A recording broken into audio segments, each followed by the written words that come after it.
A nossa análise de hoje mergulha numa das sagas mais tensas que a gente encontra por aí. Uma história de poder, luto e, claro, muita intriga familiar. A história do rei Davi e do seu filho Absalão. Olha só o cenário.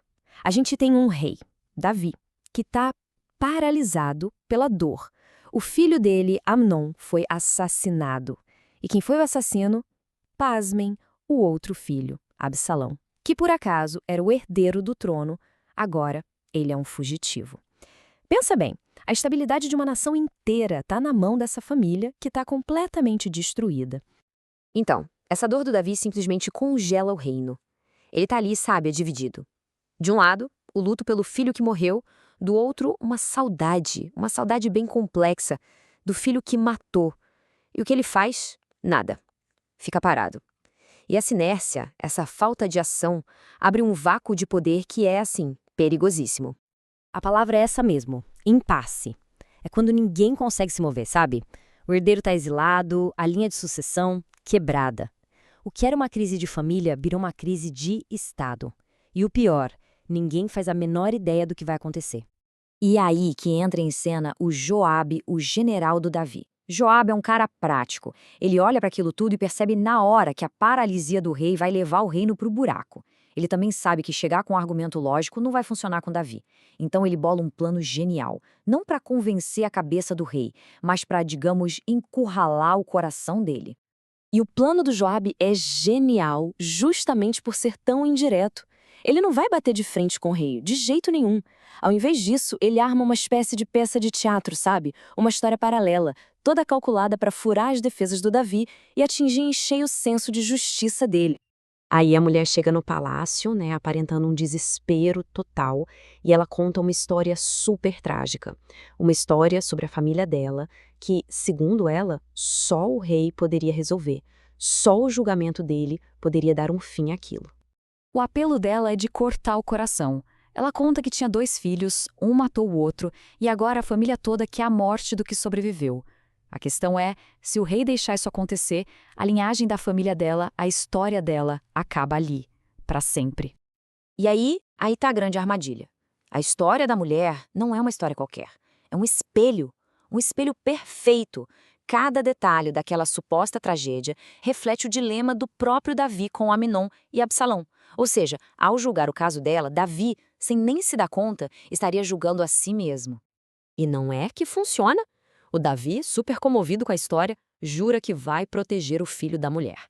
E é nesse exato momento que ela dá o checkmate. Ela vira o jogo e pergunta: Ué, rei, se o senhor oferece misericórdia para o meu filho, por que não oferece o mesmo para o seu que está exilado? Aí, a ficha cai para Davi. Ele foi pego na própria hipocrisia. Bom, o plano deu certo, pelo menos em parte. Davi saca a jogada do Joabe e concorda em trazer o Absalão de volta. O problema é que a solução que ele apresenta, ela não resolve nada, pelo contrário. É um perdão pela metade que só vai piorar e muito a situação. E é esse decreto que envenena tudo. Absalão pode voltar para Jerusalém? Sim, mas está proibido de ver o rosto do pai, de ver o rei. É o que muita gente chama de meio perdão. Uma condição que, psicologicamente, é talvez até mais cruel que o exílio. Agora, tenta imaginar a situação. Por dois anos inteiros, o Absalão vive na mesma cidade que o pai, mas é tratado como um completo estranho. Ele está em casa, mas não pode chegar perto do rei. Essa humilhação, dia após dia, vai fermentando, sabe? Cozinhando a amargura dele em fogo baixo. E as consequências dessa decisão são, assim, tóxicas. É uma receita para o desastre.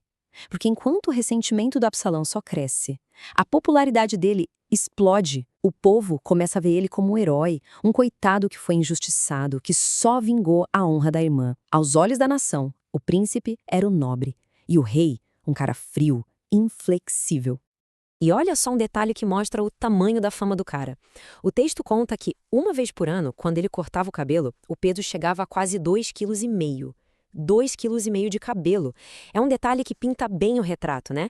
Era uma celebridade, uma figura carismática, maior que a vida. Então, depois de 2 anos nesse limbo, a paciência de Absalão acaba. Ele chega no limite e decide que o único jeito de acabar com aquele impasse é forçando a barra, é criando uma situação. Primeiro, ele tenta na boa. chama o Joabe para conversar. 2 vezes. E o Joabe simplesmente ignora. A resposta de Absalão, então, é radical. Ele manda tocar fogo na plantação de cevada do Joabe. É um ato de desespero, sim, mas um desespero calculado. Ele sabia que só assim ia conseguir a atenção do único cara que tinha acesso ao rei. Claro que o Joabe aparece, né? Furioso. E aí o Absalão joga o ultimato na mesa. Ele basicamente diz: "Pra que eu voltei? Era melhor ter ficado lá. Viver nesse quase perdão é pior que morrer." Percebe? Ele não tá só pedindo pra ver o rei. Ele tá desafiando a autoridade moral do próprio pai pra julgá-lo. E a pressão funciona. Joabe leva o recado e Davi finalmente concorda em ver o filho. O palco tá montado, gente, pro reencontro que pode ou curar o reino ou destruí-lo de uma vez por todas. E então acontece o momento tão esperado. Absalão chega diante do rei, se curva em sinal de submissão e Davi beija Absalão. Olhando de fora, parece o final feliz, né? O fim de 5 anos de dor, de conflito. Parece que a paz finalmente chegou. Só que não era paz de verdade. Era só uma reconciliação de fachada, sabe? Para inglês ver. Um gesto que nasceu muito mais da culpa e da indecisão do Davi do que de um perdão de verdade, um perdão genuíno. A ferida não foi tratada. Ela foi só coberta com um band-aid. E é essa a grande questão que essa história deixa no ar. Aquele beijo, ele curou alguma coisa? Ou foi só um cessar-fogo? Aquele gesto não curou nada. Na verdade, ele só adiou o desastre e abriu caminho para uma rebelião que quase custou o trono de Davi. E isso faz a gente pensar: qual é a diferença real entre uma trégua e uma paz de verdade? Uma paz que dura.